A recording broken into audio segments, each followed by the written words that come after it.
Halo semuanya, hari ini kita akan mengupas tuntas sebuah kekuatan alam yang bekerja di sekitar kita setiap saat, bahkan di dalam tubuh kita sendiri.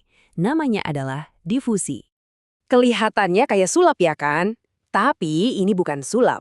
Ini adalah sains murni yang terjadi tepat di depan mata kita.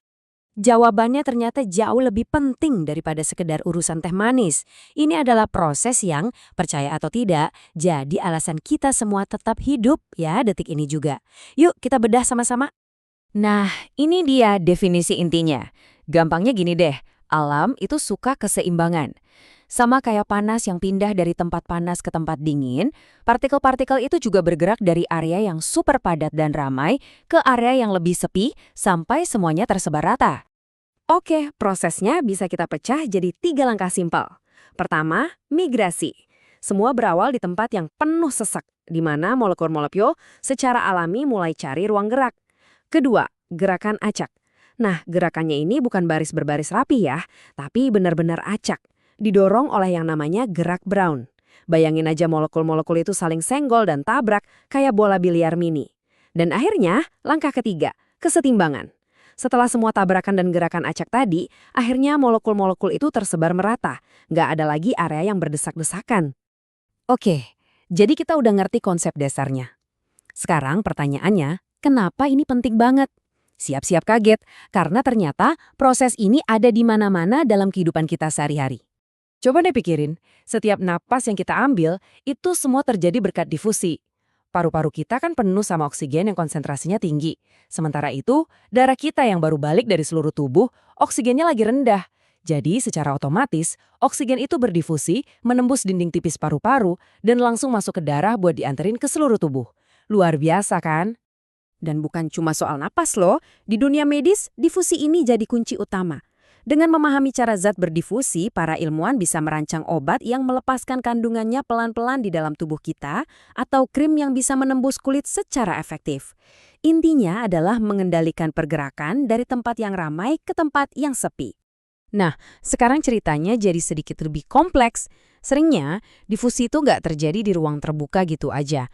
Ada penghalang yang harus dilewati, namanya membran. Yuk kita lihat gimana membran ini bikin semuanya jadi lebih menarik. Jadi, waktu partikel-partikel ini ketemu membran, mereka punya 2 pilihan jalan utama. Ada yang bisa larut dan nembus langsung lewat bahan membrannya. Tapi ada juga yang lebih pintar. Mereka cari jalan pintas lewat pori-pori atau saluran-saluran kecil di membran itu. Kayak nemuin gerbang rahasia di sebuah dinding.